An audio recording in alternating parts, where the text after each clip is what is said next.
Thanks for watching Mufti Nazim Kazmi Official.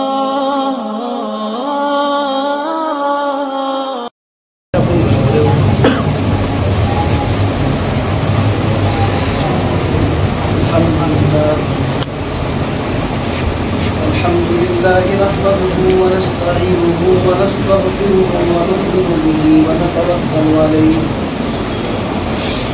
ونعوذ بالله من شرور أنفسنا ومن سيئات أعمالنا من يهده الله فلا مضل له ومن يضلل فلا هادي له ونشهد أن سيدنا وسندنا ومرشدنا ومولانا محمدا عبده ورسوله أما بعد فأعوذ بالله من الشيطان الرجيم بسم الله الرحمن الرحيم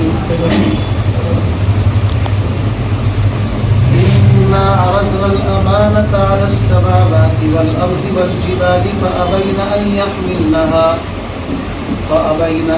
يحملنها وأشفقن منها وحملها الإنسان إنه كان ظلوما جهولا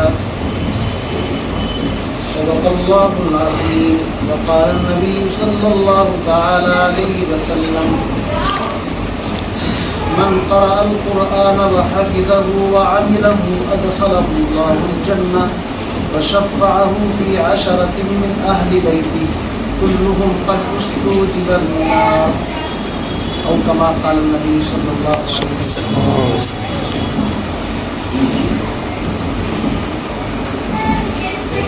انتہائی واجب الاحترام بزرگوں، دوستوں، بھائیوں، آج بہت ہی خوشی اور مسرت اور شادمانی کا وقت ہے، لمحہ ہے میرے اور آپ کے لیے، اور خاص طور سے ان حفاظ کے لیے اور ان کے والدین کے لیے اور پورے مجمع کے لیے جنہوں نے بڑی لگن محنت کے ساتھ قرآن پاک تراویح کے اندر سنا. قرآن پاک کوئی معمولی چیز نہیں ہے. قرآن پاک ایک ایسی کتاب ہے کہ جو انسان کے دلوں کو جھنجھوڑ کر کے ہدایت پر لانے کا ذریعہ، اور قرآن پاک وہ کتاب ہے کہ جو بڑے بڑے گمراہ اور سرکشوں کو ہدایت دینے کے اندر اکثیر کا کام کرتی ہے. آج بھی زمانے کے اندر اگر انقلاب آ سکتا ہے تو قرآن ہی سے آ سکتا ہے. قرآن پاک پڑھنا بھی عبادت، سننا بھی عبادت، قرآن کو دیکھنا بھی عبادت، اور جس کے سینے کے اندر ربطہ قرآن ہو اس کا بھی یہ مقام کہ اگر وہ صرف انسان سو رہا ہے تو اس کا سونا بھی عبادت ہے اس کے مقابلے میں کہ جس کے سینے میں دولت نہیں ہے. اللہ کرے بات ہماری عقل میں آئے، سمجھ میں آئے کہ امت آج قرآن سے پتہ نہیں کیوں اپنا رشتہ اس نے توڑ دیا ہے. قرآن پاک کے الفاظ، اس کو سیکھنا بھی عبادت ہے، اور قرآن پاک کی تفسیر، اس کے معنی مطلب کو اپنے سینے کے اندر پیدا کرنا، داخل کرنا، یہ اتنی بڑی عبادت ہے کہ میں اور آپ اندازہ ہی نہیں لگا سکتے. سیدنا حضرت عمر بن خطاب رضی اللہ تعالیٰ کے بارے میں آتا ہے کہ تقریباً 2.5 سال کے اندر سورہ بقرہ مکمل کی ہے، جبکہ ان کی زبان بھی عربی ہے اور ان کی لینگویج عربی ان کے لیے بڑی آسان مادری زبان ان کی، لیکن پھر بھی قرآن پاک کو گہرائی کے ساتھ سمجھنا، پڑھنا اس کے اندر 2.5 سال لگا. میرے عزیز بھائیوں، ہم سب یہاں پر قرآن کی نسبت پر جمع ہوئے ہیں. اللہ ہم سب کے لیے بیٹھنے کو قبول فرمائے، جمع ہونے کو قبول فرمائے. قرآن پاک کے ایک حرف کے اوپر 10 نیکی کا وعدہ تو ایسے ہی ہے. اگر ایک حرف پڑھے تو حدیث کے اندر آتا ہے الف لام میم، یہ 3 حرف اگر کسی بندے نے پڑھے تو 30 نیکیاں اس کے نامہ اعمال میں لکھی گئی، اور ایسی مقبول نیکیاں ہیں کہ جس میں کچھ بھی شک و شبہ نہیں، مقبول نیکی. پھر جب انسان نماز میں پڑھتا ہے تو ثواب بڑھ جاتا ہے 27 گنا، اور اگر رمضان کے مبارک مہینے کے اندر پڑھے تو ثواب 700 گنا تک پہنچ جاتا ہے. لہذا اگر ہم کیلکولیشن کریں کہ کتنے الفاظ، کتنے حروف اور کتنی آیتیں، کتنے رکوع ہم نے اس کے پڑھے ہیں، تو آپ سوچئے کہ کتنا بڑا اجر اور ثواب ان 10 راتوں کے اندر آپ حضرات نے کما لیا. ایک طبقہ وہ ہے جو بازاروں میں دکان کھولے بیٹھا ہے، ادھر ادھر وقت لگا رہا ہے۔ اللہ نے آپ کو خوش نصیبی عطا فرمائی کہ یہاں آرام کے ساتھ آپ نے 10 دن کا قرآن پاک سنا۔ حافظ مرغوب صاحب ماشاءاللہ ہر سال سناتے ہیں، ان کے والد صاحب یہاں پر موجود ہیں، اور اس مرتبہ تو انہوں نے مسجد میں بڑی محنت کی ہے۔ میں نے خود کہا کہ ماشاءاللہ اس وقت آپ محنت زیادہ کر رہے ہیں، تو آئندہ سال آپ نے سنا ہوگا، اس سال تھوڑا اسپیڈ میں بھی فرق ہوا ہوگا، اور قرآن پاک سننے سنانے میں بہت آپ کو فرق محسوس ہوا ہوگا پچھلے سال۔ منہ پر تعریف نہیں کرنی چاہیے، لیکن ان کے والد کو میں جانتا ہوں کہ عاشق قرآن ہے، ان کو قرآن پاک سے عشق ہے، محبت ہے، خود بھی اچھا پڑھتے ہیں، اور ان کی خواہش یہ ہے کہ ہر آدمی قرآن پاک کو بنا کر سنوار کر لہجے کے ساتھ تجوید ترتیل کی رعایت کے ساتھ پڑھے، اور ان کو بڑی خوشی ہوتی ہے ماشاءاللہ۔ تو میرے سے بھی کئی مرتبہ کہا کہ جی آپ اپنے سامنے دوڑ نکلوا لیتا ہے۔ میں نے کہا بھائی آپ ان کو کام پر لے جاتے ہیں تو اس لیے نہیں نکلتا، تو بہرحال ان کا کام بھی چلتا رہتا ہے، لیکن یہ ہے کہ ان کی بہرحال اندر سے کڑھن اور فکر یہ ہے کہ میرا بچہ قرآن پڑھے، اور وہ اتنا اچھا قرآن پاک پڑھے کہ ایک ایک لفظ سمجھ کے اندر آئے۔ یہ والد صاحب کی بڑی اچھی بات ہے کہ کم سے کم فکر مند ہے اپنی اولاد کے بارے میں، اس کے تعلق سے اللہ کرے ہر ماں باپ اپنی اولاد کے تعلق سے ایسا ہی فکر مند۔ میرے بھائیوں، میں نے مختصر 2 حدیث آپ کے سامنے پڑھی ہے، کوئی لمبا باز مجھے اس وقت نہیں کرنا ہے، چونکہ جمعوں کے خطبوں میں آپ سنتے ہی رہتے ہیں۔ قرآن پاک کی جو آیت پڑھی اس کا ترجمہ تو یہ ہے، اللہ نے اس قرآن کو آسمانوں پر، زمین پر، پہاڑوں پر پیش کیا تھا۔ اِنَّا عَرَضْنَا الْأَمَانَةَ سورہ احزاب کے اندر ہے، ہم نے اس قرآن کو، اس امانت کو آسمانوں پر، پہاڑوں پر اور زمین پر پیش کیا کہ تم اس قرآن کو لے لو۔ تو قرآن کہتا ہے فَأَبَيْنَ أَن يَحْمِلْنَهَا، قرآن انہوں نے انکار کر دیا، ربا ہم تیری اس امانت کا بوجھ نہیں اٹھا سکتے۔ فَأَبَيْنَ أَن يَحْمِلْنَهَا وَأَشْفَقْنَ مِنْهَا وَحَمَلَهَا الْإِنسَانُ، لیکن حضرت انسان نے اس قرآن پاک کو اپنے سینے کے اوپر اٹھا لیا۔ آپ اندازہ لگائیے، قرآن پاک 23 سال کے عرصے میں پیغمبر علیہ السلام کے سینے پر نازل ہوا ہے۔ ایک دن میں قرآن نازل نہیں ہوا، کتنے عرصے میں؟ 23 سال کے عرصے کے اندر 23 سال لگے ہیں۔ کتنی مرتبہ جبریل امین آئے ہوں گے اس کو لے کر کے، کبھی ایک آیت، کبھی ایک سورت، کبھی ایک رکوع، اور آپ مکے میں تھے تو قرآن مکے میں آتا تھا، مدینے میں تھے، مدینے میں آپ غزوات میں چلے جاتے تھے تو قرآن وہاں بھی نازل ہوتا تھا۔ حتیٰ کہ اگر آپ اماں عائشہ کے حجرے کے اندر ہوتے تو جبریل امین قرآن وہاں بھی لے کر کے آ جاتے۔ پیغمبر علیہ السلام کے قلب اطہر کے اوپر اس قرآن کا اتنا بوجھ پڑا ہے، میں آپ کو ایک روایت سنا دوں، اس سے اندازہ ہوگا کہ جب وحی نازل ہوتی تھی تو پیغمبر علیہ السلام پر سخت سردی کے زمانے میں پسینہ آ جاتا۔ سخت سردی کے زمانے میں پسینہ، جو ہمارے یہاں دسمبر اور جنوری کڑک مہینہ ہوتا ہے نا، تو سخت سردی کی حالت میں پسینہ آ جائے تو اس کا مطلب یہ بوجھ پڑ رہا ہے۔ ایک صحابی کی ران کے اوپر سر رکھا ہوا تھا، روایت میں آتا ہے، وہ فرماتے ہیں وحی کا نزول ہوا تو میری ران پھٹنے کے قریب ہو گئی، مجھے لگا آج نہیں بچے گی ران۔ اگر آپ اونٹنی کے اوپر سوار ہوتے تو وہ بھی بوجھ کی وجہ سے دب جاتی تھی۔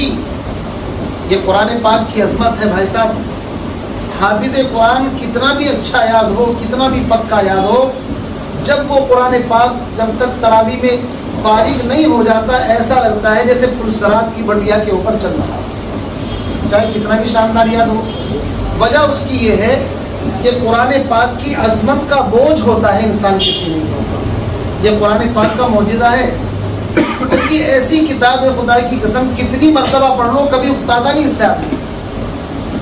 دنیا کی بڑی سے بڑی اچھی کتاب کو جو اس کی پسندیدہ ہو، زیادہ سے زیادہ انسان 2 مرتبہ پڑھے گا، تیسری مرتبہ پڑھنے کے بعد حاضری لگائے گا، روزی رکھے گا۔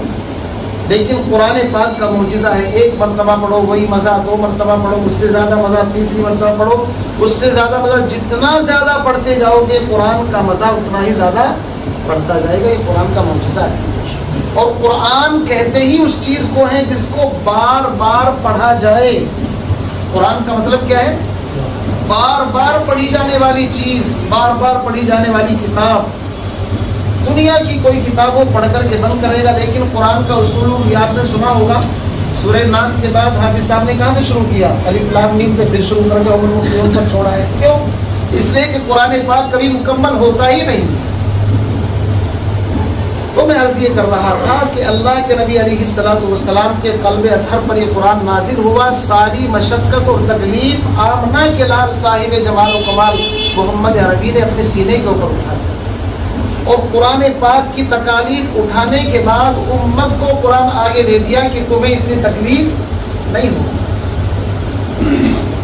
معجزہ ہے، یتیم کے نا کا قرآن درست کتب خانہ چند ملت بشست، اس یتیم نے کسی یونیورسٹی میں کسی مدرسے میں ایک حرف نہیں سیکھا، لیکن جس دن اقرا بسم ربک الذی یہ آیات نازل ہوئی، ساری دنیا کے محدث، فلسفی اور ائمہ، بلغاء، خطباء پیغمبر علیہ الصلوۃ والسلام کے سامنے طفل مکتب کی حیثیت رکھتے۔ یہ ہے قرآن پاک۔ قرآن آیا، ساری پچھلی کتابیں منسوخ ہو گئی، اب ان کی نہیں مانی جائے گی، اب قرآن کی مانی جائے گی۔ پیغمبر علیہ السلام حافظ قرآن کا اتنا احترام کرتے تھے کہ غزوات میں بھی اگر صحابہ شہید ہو جاتے تو جس کو سب سے زیادہ قرآن یاد ہوتا تھا اس کو فرسٹ نمبر پر رکھتے تھے، اس کی نماز جنازہ پڑھانے کے لیے۔ قرآن سے بات چلتی تھی۔ امیر بنا کر کے بھیجنا ہوتا، جس کو سب سے زیادہ قرآن یاد ہوتا اس کو امیر بناتے تھے، کیونکہ قرآن سب سے زیادہ یاد اس کے۔ قرآن پاک کو معمولی نہ سمجھیں، اس کی بڑی اہمیت ہے۔ اور حدیث جو میں نے پڑھی تھی اس کا ترجمہ کر دوں۔ پیغمبر علیہ السلام نے فرمایا، جس نے قرآن پڑھا، قرآن پاک حفظ کیا اور قرآن کے مطابق زندگی گزاری، تو اللہ اس کو جنت میں داخل فرمائیں گے اور اس کو اعزاز عطا فرمائیں گے۔ ایک ایسا گرین کارڈ اس کے ہاتھ میں دیا جائے گا کہ تم 10 آدمیوں کو اپنے ساتھ جنت میں لے کر کے چلے گا۔ جیسا آج دنیا کے اندر بھی آئی کارڈ بنتا ہے نا، M P, M L A, ودھایک، فلاں فلاں، تو ان کی خاص طور سے آپ نے دیکھا ہوگا ان کو کچھ سویدھائیں ملتی ہیں، ٹرین میں سفر کرنا ہے، بس میں سفر کرنا ہے، پلین میں سفر کرنا ہے، تو ان کی رعایتیں ہوتی ہے نہیں ہوتی ہے؟ ایم پی او کا کوٹا بھی ہوتا ہے الگ سے۔ ایسے ہی حفاظ کا پرسنل کوٹا ہوگا کل قیامت کے دن۔ اللہ فرمائیں گے بھائی تم تو جنت میں جانا ہی ہے، ایک ایک حرف پڑھو، جنت کے درجوں پر چڑھتے جاؤ۔ اور حافظ کے والدین کو بھی ماں باپ کو ایسا تاج پہنایا جائے گا کہ جس کی چمک یہ سمجھانے کے لیے ہے 14ویں رات کے چاند سے زیادہ ہوگی، چونکہ ہم نے 14ویں رات کے چاند ہی کو دیکھا ہے، اس سے زیادہ کوئی ہماری نظروں میں ہے نہیں، ورنہ تو اس سے بھی زیادہ کہیں خوبصورت ہوگا وہ تاج جو اس کے والدین کو پہنایا جائے گا۔ تو کیا ہم نہیں چاہتے کہ ہمیں تاج پہنا جائے؟ اس لیے اپنے بچوں کو حافظ قرآن بنانے کی کوشش کریں، ارادے کریں۔ اور اسی کے ساتھ ساتھ فرمایا کہ حافظ قرآن جنت کے اس مقام پر پہنچے گا جہاں اس کی زبان پر آخری آیت، آخری لفظ ہوگا۔ قل اعوذ برب الناس، جو آخری صورت ہے نا، جہاں لفظ ناس ہوگا سمجھو وہیں پر اس کا آخری مقام۔ اس لیے میرے عزیز بھائیوں، کوشش کریں، ارادے کریں کہ ہم سب قرآن پاک کو سیکھیں، اچھے سے پڑھیں۔ دیکھو قرآن پاک جو ہے نا، حدیث کے اندر آتا ہے کہ جو قرآن پاک کو صحیح نہیں پڑھتا تو قرآن لعنت بھی کرتا ہے اس کے اوپر۔ من لم یجود القرآن فہو آثم، جو قرآن کو تجوید کے مطابق نہیں پڑھتا تو وہ گنہگار بھی ہے۔ اس لیے کہ ہر چیز کے دو پہلو ہوتے ہیں، اچھائی کا بھی ہوتا ہے، برائی کا بھی ہوتا ہے۔ ہر چیز کے دو پہلو ہوتے نہیں ہوتے۔ ایک آدمی اگر حرم شریف کے اندر نیکی کرے تو ثواب کتنا ہے؟ 1 لاکھ، اور اگر نعوذ باللہ نعوذ باللہ نعوذ باللہ وہاں گناہ کرے تو پھر اس کا الٹا کر دو تو وہاں وبال بھی معمولی نہیں ہوگا، پکڑ بھی بڑی آئے گی۔ ثواب زیادہ ہے تو پکڑ بھی زیادہ ہے۔ قرآن کے فضائل زیادہ ہیں کب؟ جب قرآن کو صحیح پڑھا جائے۔ اگر قرآن صحیح نہ پڑھا جائے، نہ وقف لازم کا پتہ ہے، نہ غنہ کا پتہ ہے، بلکہ میں تو ایک میسج پڑھا تھا، ایک سائنسدان نے ابھی ریسرچ تحقیق کی ہے کہ قرآن پاک میں جہاں بھی غنہ آیا ہے، جس میں ناک میں آواز لے جا کر کے پڑھتے ہیں، انا غنہ، اس طرح کے جو الفاظ ہیں، جب بھی انسان غنہ کرتا ہے تو غنہ کرنے سے اللہ رب العزت انسان کے جسم کے اندر اگر کینسر جیسی موذی بیماری ہو تو اس کینسر کا علاج منا ہے. اب آپ بتائیے، یہ ڈاکٹر تحقیق کر رہے ہیں قرآن پاک کے اوپر. تو قرآن پاک میں ایک ایک لفظ پر اتنے فائدے ہیں. اگر ہم حرف مدہ کی جگہ حرف مدہ ہے، لین کی جگہ لین، مد کی جگہ مد، ادغام کی جگہ ادغام، مد متصل اور مد لازم تمام کی رعایت کے ساتھ قرآن پاک پڑھیں گے. خدا کی قسم انسان کے جسم کے اندر جتنی بیماریاں نئی نئی پیدا ہو رہی ہیں اللہ رب العزت اس کی برکت سے اس کو خود ہی ختم فرما دے. قرآن پاک سے تو بڑا کوئی علاج ہے بھی نہیں. سارے وظیفوں کی ماں ام الوظائف تو قرآن ہے. لوگ کبھی کبھی میرے پاس آتے ہیں مسجد میں، جی مفتی صاحب کوئی وظیفہ بتا دیجیے. بھائی قرآن پاک پڑھا ہے؟ جی ہاں پڑھاؤ. قرآن کتنا پڑھتے ہو؟ کہ جی بس کبھی کبھی. میں نے کہا بھائی ام الوظائف تو قرآن ہے. روزانہ 1 پارہ پڑھو، 3 پارے پڑھو، یہ وظیفے پوچھنے کی ضرورت ہی نہیں پڑے گی آپ کو کبھی زندگی. آج ہم پریشان اسی وجہ سے ہیں کہ ہم نے قرآن کی عظمت کو نہیں سمجھا ہے. قرآن تو اتنی البیلی عجیب کتاب ہے. وَإِذْ صَرَفْنَا إِلَيْكَ نَفَرًا مِنَ الْجِنِّ، جنات کا ایک وفد گزر رہا ہے.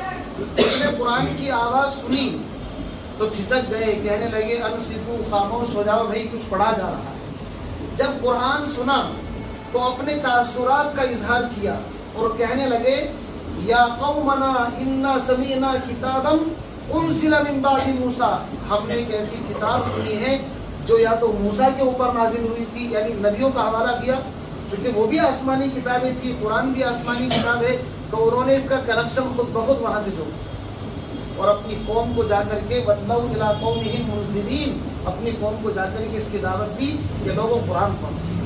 ہم انسان ہو کر کے یہ قرآن تو وہ ہے کہ اگر پتھر کے اوپر صحیح عقیدے کے ساتھ اللہ رب العزت کی رضا کی خاطر پتھر کے اوپر دم کر دیا جائے تو پتھر بھی پھٹ جائے گا.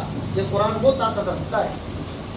سمندروں کے اوپر اس کو پڑھ دیا جائے سمندر ٹھہر جائیں گے، اس لیے کہ یہ اللہ کی کتاب نہیں، اللہ کا کلام ہے. اور کلام بات کو کہتے ہیں، گفتگو کو. جب سے اللہ ہے تبھی سے اللہ کا کلام ہے. اور جو شان اللہ کی ہے، اللہ حی ہے، عظیم ہے، ہمیشہ سے ہے، ہمیشہ رہیں گے. نہ اللہ کو فنا نہ اللہ کے قرآن کو فنا. یہ بھی یاد رکھیے کبھی قرآن فنا نہیں ہوگا. قیامت میں بھی قرآن اٹھا لیا جائے گا. ایسا نہیں کہ بھائی جیسے زمین یہاں پر جب قیامت آئے گی سور پھونکا جائے گا، زمین سب مٹی میں مل جائے گی، یہ مکان دکان ساری چیزیں مٹی میں رہیں گی نا. منہا خلقناکم وفیہا نعیدکم ومنہا نخرجکم تارۃ اخری، ساری چیزیں مٹی میں ملیں گی. لیکن قرآن مٹی میں نہیں ملے گا. قرآن پاک کے الفاظ اللہ رب العزت اٹھا لیں گے. آپ اندازہ لگائیے کہ قرآن پاک اللہ کا کلام ہے، یہ مٹنے کے لیے نہیں آیا. امام احمد بن حنبل کے بارے میں لکھا ہے، امام شافعی نے ایک خط، ایک پرچی لکھ کر کے بھیجی امام احمد بن حنبل کے پاس اپنے شاگرد کی. تو امام احمد بن حنبل نے وہ پرچی دیکھی، پرچی پڑھ کر کے رونے لگے اور خط لانے والے کو اپنے جسم سے کرتا اتار کر کے دے دیا. ان کے پاس کوئی چیز گفٹ دینے کے لیے تھی نہیں، کرتا ہی دے دیا. امام شافعی رحمۃ اللہ علیہ انتظار کر رہے ہیں کہ میں نے خط بھیجا تھا شاگرد کے پاس، دیکھتا ہوں کب تک پہنچتا ہے. وہ شاگرد آیا. چونکہ امام احمد بن حنبل کہاں رہتے ہیں؟ بغداد کے اندر حنبل کی ایک بستی ہے، وہاں پر رہتے ہیں، کچی مسجد کے اندر. بچوں کو قرآن پڑھاتے تھے، وقت کے امام ہیں. جب وہ شاگرد واپس آیا، امام شافعی نے پوچھا کہ بھائی میں نے پیغام دیا تھا تم کو، وہ پیغام کیا ہوا؟ کہا کہ جی میں نے آپ کے شاگرد کو پہنچا دیا. کیا انہوں نے کوئی چیز ہدیے میں دی ہے تم کو؟ کہ ہاں کرتا دیا. کہا تو یہ کرتا مجھے دے دو، واپس لے لے. وہ کرتا لیا اور اس کو پانی کے اندر نچوڑا اور نچوڑ کر کے وہ کرتا واپس اسی کو کر دیا. بھائی کرتا تم پہن لو، کوئی بات نہیں، مجھے تو یہ پانی چاہیے.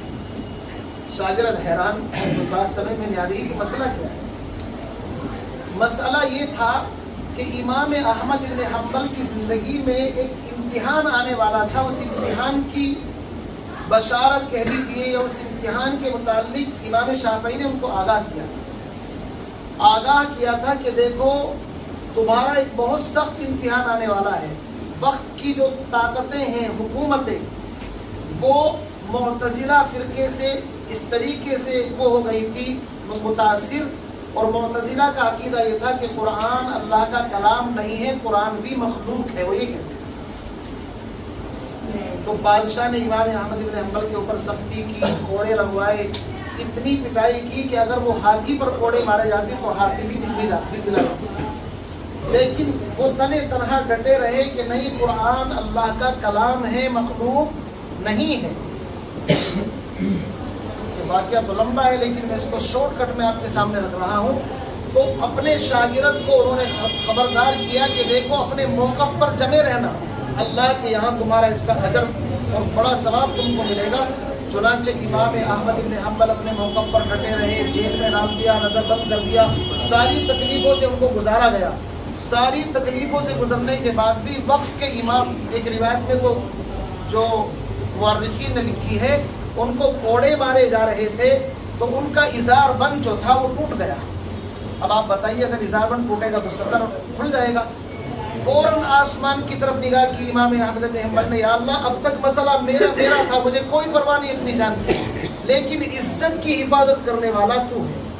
امام احمد بن حنبل کے پیروں میں بیڑیاں، ہاتھوں میں بیڑیاں، یعنی ہاتھ سے پکڑ بھی نہیں سکتے تھے۔ آپ اندازہ لگائیے اتنی بڑی قربانی دی ہے اس قرآن کے اوپر، تو انعام کتنا بڑا ملے گا۔ اللہ رب العزت نے اتنا ہی بڑا انعام بھی اس کے اوپر رکھا۔ اس لیے میرے عزیز بزرگوں بھائیوں، ہم قرآن پاک کی عظمت کو، قرآن پاک کا احترام، اس کا تقدس اور ساری چیزوں کا خیال کریں۔ قرآن پاک اللہ رب العزت کا کلام ہے، اللہ کی کتاب ہے، اور جب سے اللہ ہے تب سے اللہ کا قرآن ہے۔ اس لیے امام شافعی رحمۃ اللہ علیہ نے کہا کہ میرے شاگرد کا چونکہ بڑا امتحان آیا ہے، ابتلا، آزمائش، میں صبح کو اٹھوں گا تو نہار منہ اپنے شاگرد کا جو قمیص کا وہ پانی ہے، اگر میں اس کو اپنے منہ کے اندر ڈال لوں تو شاید یہ میرے لیے تبرک ہو جائے۔ وہ قرآن پاک کے عاشق تھے، قرآن پاک ان کی زندگیوں کے اندر تھا، اور ایک ایک مسئلے سے پھر وہ کتنے مسائل نکالتے تھے، الگ موضوع ہے۔ اللہ تعالیٰ مجھے بھی آپ کو کہنے سننے سے زیادہ عمل کی توفیق نصیب فرمائے۔ اور ماشاءاللہ قرآن پاک پورا ہوا ہے، یہاں پر بڑی خوشی کا مقام ہے، بہت خوشی ہوئی ہے کہ ہمارے ہی ماشاءاللہ وہی مسجد کے سامنے رہنے والے ہیں، لیکن سنا رہے یہاں پر آ کر کے مکان ہے، کوئی بات نہیں، قریب کے ہی ہے نا ہمارے پڑوسی۔ تو اللہ تعالیٰ ان کی عمروں میں برکت عطا فرمائے اور اچھے سے قرآن پاک سننے سنانے کی توفیق عطا فرمائے۔ وآخر دعوانا الحمدللہ۔